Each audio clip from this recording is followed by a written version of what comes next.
In this episode of Compliance Into the Weeds, Tom Fox and Matt Kelly take a look at the Elon Musk U-turn around his joining the board of directors for Twitter. We explore what it means from the corporate governance perspective and the impact it will have on Twitter going forward. All right. Hello, everyone. This is Tom Fox, the voice of compliance, back again with Matt Kelly, the coolest guy in compliance, for another live episode of Compliance Into the Weeds.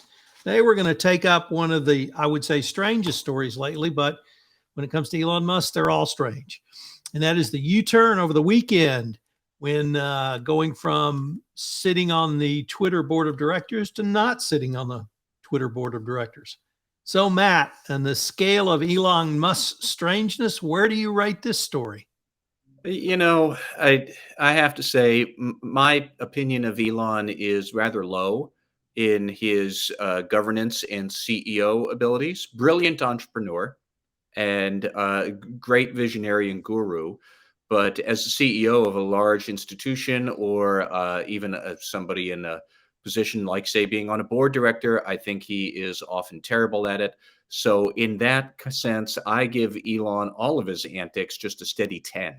I mean, the guy's sometimes his behavior makes me wonder. I think he's fit for a straitjacket. This is one of those times. And so I am not necessarily surprised that we have more twists and turns in this because that's Elon Musk and that's what we do.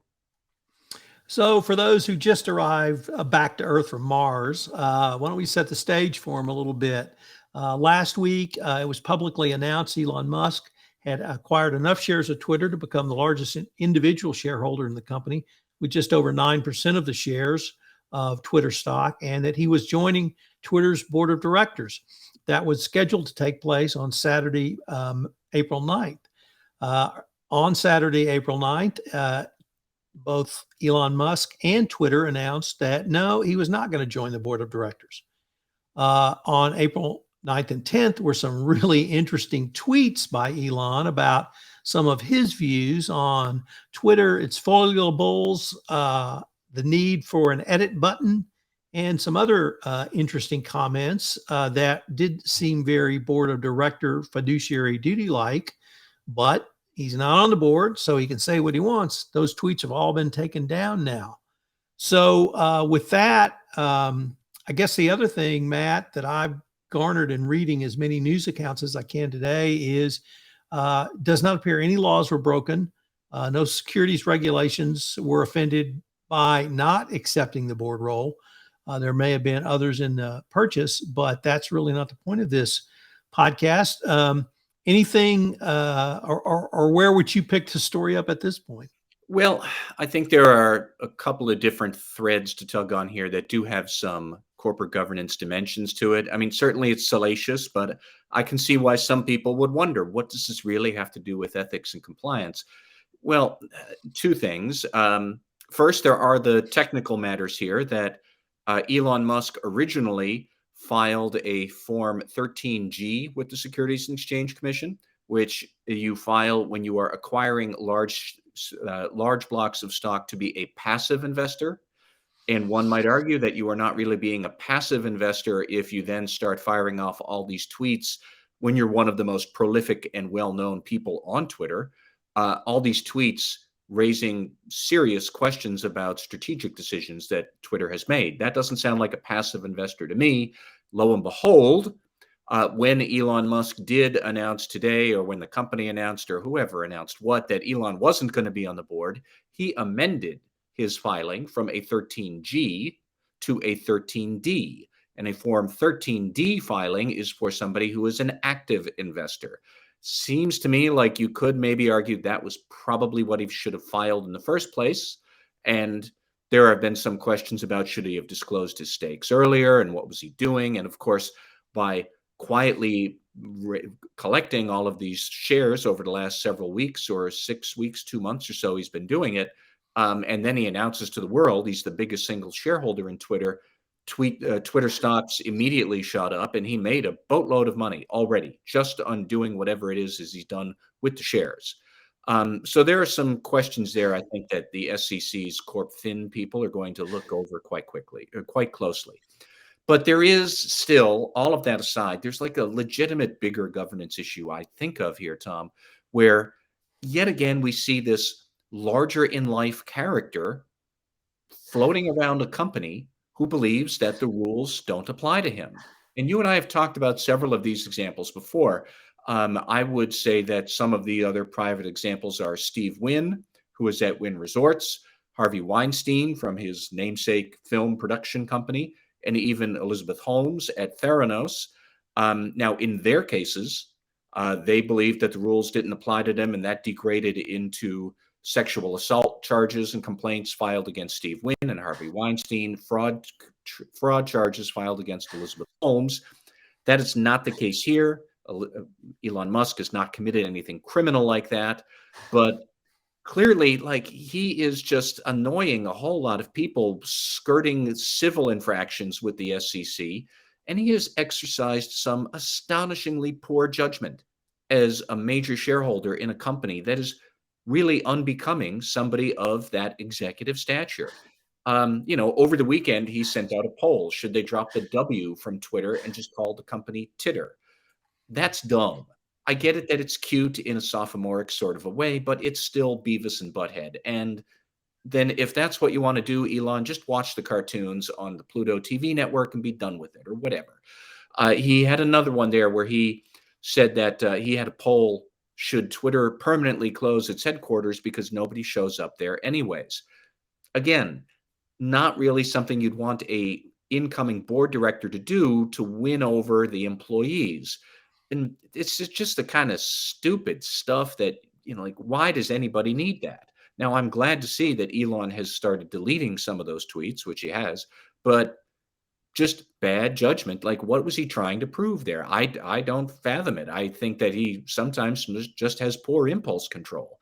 And so you do have to think about, if you're a board, how would you put structures in place to try and prevent characters like Elon, these larger than life, huge, swashbuckling figures who think that they can do what they want and the rules don't apply to them. And they like the idea of moving fast and breaking things, except you ultimately wind up with a lot of broken things. And that's not what running a company is about. So we can talk about some of those governance practices and structures, but that really is the big lesson I'm taking away as I watch Elon and whatever this farce is that he's doing here. For the record, the profit made by Elon Musk because of the original 13G filing is estimated to be $143 million. There you go. Perhaps my favorite tweet was that he was going to the first board meeting high, and it would be a smoking affair. So there you go. But how does a public company, really protect itself in this situation? If it's a public company, anyone can buy the stock. I understand there's certain disclosure requirements. And once you make those disclosures and publicly announce that you are purchasing the stock, there's really nothing to stop you from purchasing additional stock. And I guess on the timeline of what we've seen for the past week, where he was a passive investor until he wasn't, he was going to be on the board till he wasn't. And you have speculated in a tweet, well, which I will allow you to talk to us about some of the reasons it may have not gone on the board. But I think Twitter is now extremely open, not open, could be have a hostile takeover by Musk. And if I were Twitter now, that's what I'd be seriously considering. Well, so that is interesting that as a board director, Elon Musk only would have been capped at owning no more than 14.9% of the shares. And he had owned up to 9.1% before this whole episode happened. So now, as an activist investor who's not on the board, he could conceivably acquire the whole company. He does have enough money that he could do that himself. He could do some sort of private financing buyout deal if he wants, because he has that wherewithal as well. So if you are a publicly traded company worried about really an outside corporate raider, that's what he is. That's what we would have called him if this was still 1987. How would you try and prevent that? Well, because the mechanism to do that would be to adopt some sort of shareholder rights plan or a poison pill And some companies do have that. And you can adopt those and make it very difficult for outsiders to acquire a majority of shares, except adopting a poison pill is supposedly a no-no for all of the good governance activists. And I like to think that I am in favor of good governance. So I am of mixed minds about, do you want free and unfettered capitalism, which generally I do, versus how a company could defend itself from some sort of, knucklehead like Elon Musk, who is so interested in amusement and distractions to try and force his way into a company. Um, I don't know what the right answer is there. And I do think that probably there will be a lot of speculation about hostile takeovers. I don't know that Elon Musk would necessarily want to bother with that. Might I also point out he does have a side job being CEO of the most successful and most highly valuable car company in the world right now. I have a Tesla in my driveway. I think they're great. If I were Tesla's board, if I was Tesla's shareholders, if I were his employees, I would certainly be annoyed, at least, that you are engaging in this, whatever it is, with Twitter. So, like, if you wanted to try to rein in people like this, there are some mechanisms, but they do have their drawbacks. At the same time, that still it just raises a lot of governance questions. What is he going to do? Be owner of Twitter and CEO of Tesla, but then would he also be CEO of Twitter at the same time? Which he could be, but if he's not, who in their right mind would want to be a CEO under Elon Musk as chairman, especially if something like Twitter, which he views as a personal plaything? I wouldn't want that job. So I don't know where the company's going to go right now. The other thing, Matt, that sort of intrigued me was I can't recall a situation like this which clearly delineated the various stakeholders in a corporation. Obviously, a corporation, a public corporation, has shareholders, but we saw multiple stakeholders in this case.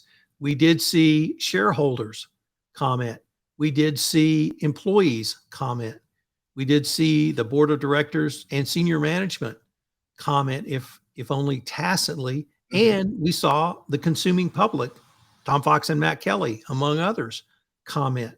And I really thought it was a fascinating exercise to see the concerns brought forward by all of those stakeholder groups and how a corporation really needs to navigate between a wide variety of interest groups that, at least according to the Business Roundtable in their statement on the purpose of a corporation, are legitimate stakeholders within an organization.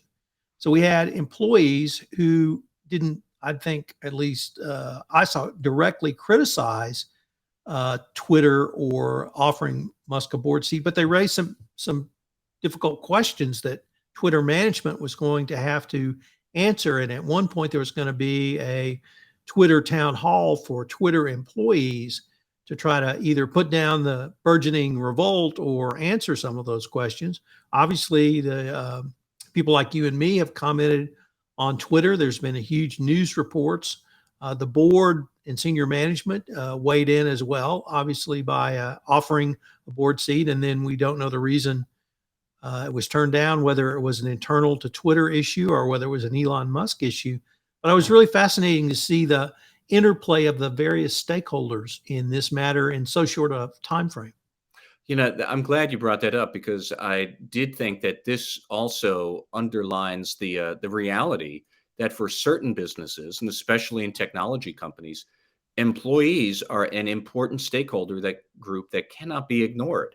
Um, my sense, from what I can read in news reports and tweets and whatnot, is that a lot of employees would have had a really difficult time and a lot of distrust in Elon Musk running the business, and then therefore, if you're Elon Musk, the board director, or Elon Musk, the corporate raider who takes it over, if that's what he ultimately does, like, what are you going to do with those errant employees who are unhappy about it? Are you going to tell them either do what I say or hit the road? Because they'll hit the road and they will just ride around the BART on San Francisco and get another job offer before they before they even reach home. So I do think that for a lot of professional services businesses, for certain classes of employees, technology employees, engineers, various white collar managers who are highly skilled, you can't ignore their ethical priorities and their views on what the company should be doing, because if you do ignore them, they will have ample means to be able to depart.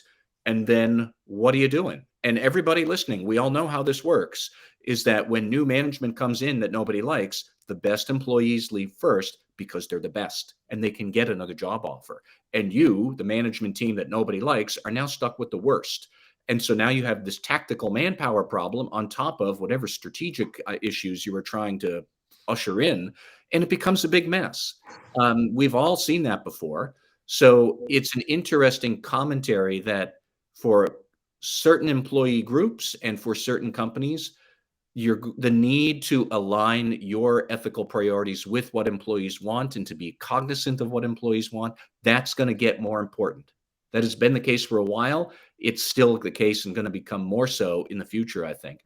Tom, the only other point I wanted to bring up was I am not sure if perhaps the CEO of Twitter, Parag Agrawal, perhaps Mr. Agrawal was actually doing a governance judo move here against Elon Musk by putting him on the board.